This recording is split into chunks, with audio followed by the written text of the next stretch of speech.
Okay, Olikuva Strange 256, Amanya Bampita Simple.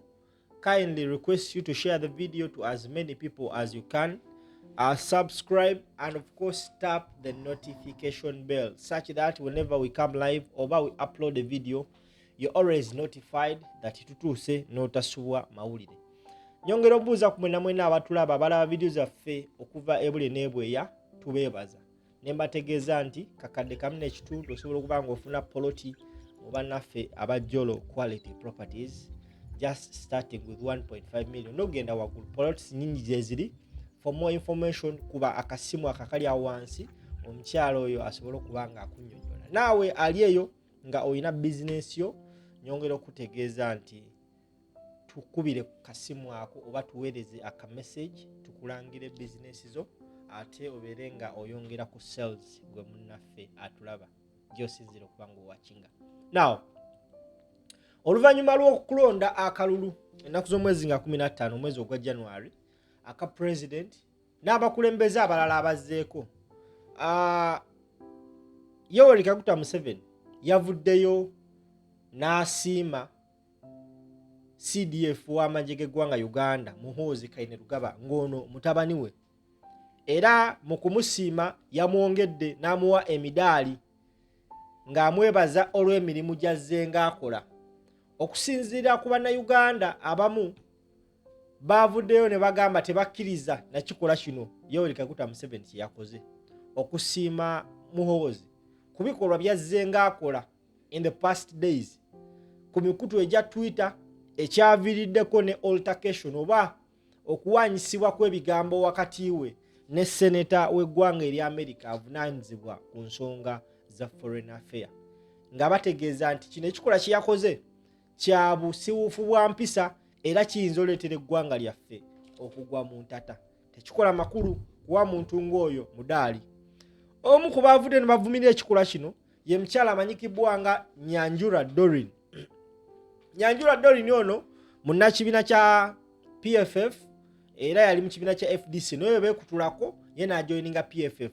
Yeesimbyewo mu kalulu mu bitundu ebimu eby'eggwanga wabula teyasobodde kuba ng'ayitamu. Ono nno ye mumyuka wa Lord Mayor Erias Lukwago. Avuddeyo n'agamba nti while we see all the evil that Muhoozi has done and is threatening to do, his father Kaguta Museveni sees an angel. Ladies and gentlemen, Museveni has awarded his son, the CDF, with a medal as an appreciation to him for transforming the army and heading the army excellently. What a story, what a sort of mockery is this? Ebyo ebigambo biyadde ku mukutu gwa Doreen Nyanjula oyo munna FDC. Omukutu ogumu mu ggwanga erya Kenya ogumanyikiddwa nga Kenyans.com nagwo gwavuddeyo ne gukola story eno mu mawulire gaayo nga bagamba nti Museveni honors son with military medal for commanding operations against Al-Shabaab. Ne bava ne bakulambulula ensonga eno mu details nti Uganda President Yoweri Museveni on Friday, February 6th awarded his son, Chief of Defense Forces, General Muhoozi a military medal recognizing his leadership in regional anti-terror and stabilization operation. The award was presented during the 45th Tare Sita celebrations in Kabale district, which marked the anniversary of the National Resistance Army's 1981 Bush War launch. The medal was given as a result of Kainerugaba's command in operations against the Al-Shabaab insurgency, as well as his role in missions across Democratic Republic of Congo, South Sudan, and Somalia. According to the Uganda People's Defense Force, UPDF, he executed specialized operation with diligence and professionalism, overseeing force readiness and combat effectiveness in complex environment. Tugenze maaso bageze ne bagamba nti he previously commanded operations against Al-Shabaab up to 2022 and directly executed strategic missions in the Democratic Republic of Congo, Republic of South Sudan, and Somalia, all aimed at eliminating terrorism and creating stable region. The UPDF said in a statement. The award comes as a sensitive time. The award comes at a sensitive time as tension escalates between Uganda and the United States over the recently concluded election and funding for Uganda troops deployed in Somalia. Muhoozi has publicly warned that Uganda could withdraw its forces from Somalia unless Washington addresses the issues urgently. In a social media post on February 4th, the army chief demanded substantial financial support for the mission, paying and required annual funding at Kenyan shillings 120 billion, brackets $1 billion. He warned the failure to secure funding could lead to Uganda troops pulling out before the end of the year.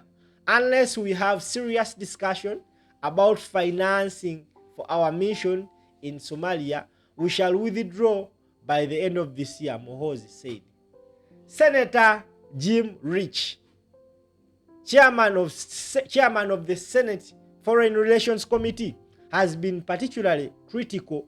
He rejected Muhoozi's earlier public apology to Washington, describing it as hollow and insufficient.